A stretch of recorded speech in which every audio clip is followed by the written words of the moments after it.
Look what I found. Look who it is. How you doing, mate? How you doing, mate? Yeah, I'm good. I'm Josh good. James is here. I don't know. I keep putting this same shot out, and I feel like a football commentator. I don't know anything about football. He's a nice backdrop, though. You're hard up to be. That is the best backdrop that you could ask for, Thank you rather very than in much. there. So I appreciate that. I Thank make you you very right. much. So obviously, big boxing fan. Mm-hmm. Are you here as a boxing fan then? I'm here as a boxing fan. Yeah. I'm probably going to be. Well, fingers crossed, doing a couple of things for like promotion for the fight. Brilliant. So that'd be great. And they just said, "Do you want to come along and see the press conference?" And after I watched the one in Manchester, I was like, "Yeah, I'll have a bit of that." I'm like, "Yeah, that's going to be great." So yeah, I got down here. You as obviously a comedian, like that's comedy gold, yeah. Yeah. But is it like? Is eggs too punnable? Like, did you manage to? How long would you spend sitting there thinking, right, I need to come up with a unique joke, or would you just go, actually, it's fucking impossible? Yeah. It's been. By the time you got to the comments, you're like, fucker's got it, and it's got 5,000 likes. Listen, everyone's already beaten you to any egg puns that you could be making about this fight. Do you know what I mean, or about what's happened? So, yeah, I got to be surprised. I'm surprised that Eubank went there. But then again, I'm not. That's what he's all about, isn't he? Yeah. Really. And I mean, you fought him, didn't you? And he's a good fighter, isn't he? But I don't know if it's still remains to be seen whether actually he's on the level that like guys like yourself got to, you know. But one thing Eubank is brilliant at, he's fantastic at selling a fight, isn't he? Yeah. Like there's not really many people better than him. No, he's been blessed with the name, and so he's had a massive head start. And obviously, stuff that he does will go a lot further. Yeah. I remember him talking about filleting steaks, and he was going to fillet Liam Smith. And I remember thinking, it's not the best line, but it went everywhere because it was Eubank, you know. Listen, it's no Rubik's Cube, is it? Mate, yeah, thank you very much. But this hit on so many levels. Like I spoke with Deck earlier, because it's so childish, isn't it, to get egged? And you're like, but it has context and it's aggressive. Yeah. And at this point, for someone like anyone who remembers Chris Eubank Jr., like in his early pro years, you wouldn't meet anyone more intense than that guy. Like that guy Really? was so intense. Like, and talking about living and breathing it, like used to book him for sparring, and he'd come to the gym, wouldn't say hello, wouldn't smile, nothing, just walk in, He was locked straight in. straight in the mirror, Vass on, warmed up, get your job done, out the door. I think he's been top now in terms of intensity by his new rival, Conor Benn. Yeah. What do you make of Conor Benn and his attitude and I've got to be honest. I don't really feel like I've got a, you know, with Eubank Ben. I haven't got either one. I think I want you to win. I want you to win. I quite, you know, either or. You know, I'm just quite looking forward to watching this mutual. You know what I mean? With Conor, I think he plays. There's a what's the word? He's got a persona, isn't he? Yep. He's got a fight persona, which very much has helped him.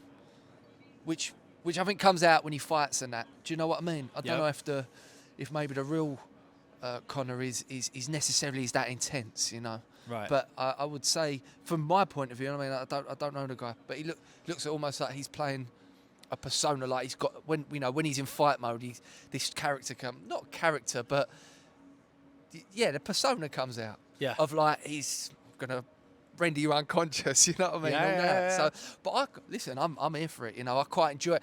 I do think that the build up is it could potentially be better than maybe even a fight. Do you know what I mean? Yeah. I mean, how many times do we see that where the build up eclipses the fight?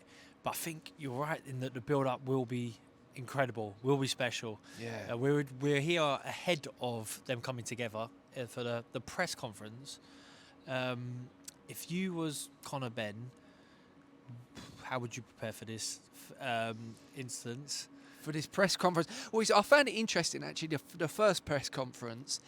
Ben was a lot more subdued, wasn't he? Bit more easygoing. I think maybe in his mind he's thinking, I want to get a few more people on side.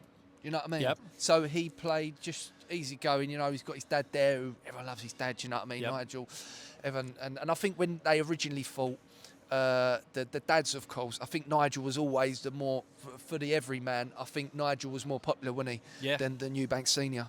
And I think during that press conference, that maybe was his approach, was being like, listen, let me just rein it in a bit and try and get a few more people on side.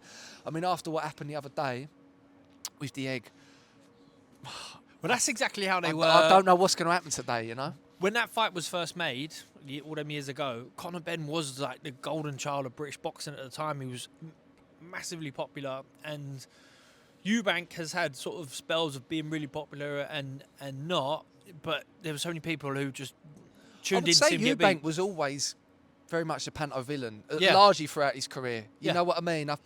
For whatever reason, whether they maybe thought, you know, he's living off his dad's name, or Yep. whatever they didn't like. You know, he's a very sort of arrogant fighter, and he, you know, with Conor, but also with Conor before this whole scandal broke, I think there was a lot of eyes on him. Yep. But I also do think there was a lot of hardcore sort of boxing fans, weren't there, that were actually questioning whether he'd fought anyone yet, or, you know, they wanted to see him come up against a proper test, you know. Yeah. So it's gonna be interesting. I think. I think inevitably, I think Eubank's just probably going to be a bit too big for him, don't Yeah. you? Yeah, I don't know. When the fight was first made with him years ago, I thought exactly that. Eubank's too big for him. And then when it got mooted about lately, I thought, actually, you know, Eubank's been beat since. You know, he's come back from that loss, but maybe he's a bit older now, a bit more long in the tooth, a bit tighter the weight, and Conor Benn might get him. But now, since Egggate, True. I'm thinking it's not even a physical fight. It's a mental fight. It's an emotional fight. And it's who deals with it best. And you don't need... This one thing I was thinking, actually, and as I talk to you now, I'm changing my mind. I'm thinking, oh, maybe actually Conor could do it, because, listen, how much more motivation do you need to train hard than what Yeah. happened with the egg? He don't want to take another beating, does he? Oh, mate, I mean, listen, I'm not a fighter, but I'd imagine if someone does me with an egg round a boat race, I'm going to think, I'm going to beat this guy. Do you know what I mean? So, Yeah. Well, he's got to own it, surely. Yeah. Do you think he's calmed down since? Do you think he's going to come in seething? Yeah, I reckon he probably would have got over that quite quickly, Conor Benn. I think it's a golden opportunity for some comedy, right? At this point, if you're Conor Benn, if you were Conor Benn, what would you? I'm putting you on the spot here, but if you've had 2 days to think about it, maybe come to the next press conference. How are you going to play it? Don't know, come out in a chicken suit or something. Do you know what I mean? Yeah, like just be like, because the thing is, right, when you take the power out of something, say like, oh, Conor Benn's become a meme because he had his egg round his face, and I was saying about the eggs or whatever.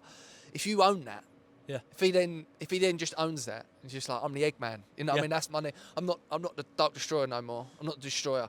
I'm the Eggman. Yeah. You know what I mean? If he just fully owns it, Exactly. then you know what I mean. He's bulletproof, then, isn't he? Yeah. So maybe Is it that's like what he needs to do. a heckle? Yeah, Have you had a yeah. heckle and you're like, that's how I own the heckle?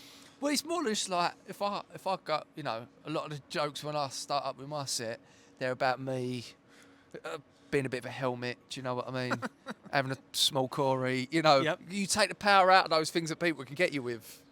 so then it's, you know, it's like, oh, I can laugh at myself. It's, you know what I mean? There's no, you got nothing on me because I can take the piss out of myself. Those things that you're going to aim at me to laugh at me for, I can laugh about them as well. So that's all good. You know what I mean? Brilliant. Do you know who's going to win? Do you want to pick a winner? I originally said Eubank, didn't I? But I'm not going to pick a winner because I'm not an expert, and I'll leave that to you lads, the boys that really know what they're talking about. You know. We don't know what we're talking about. Well, Josh, thanks so much for the chat. cheers, mate. Mate, Thanks this for was having me. brilliant. Yeah, wicked, mate. Catch you in the next one.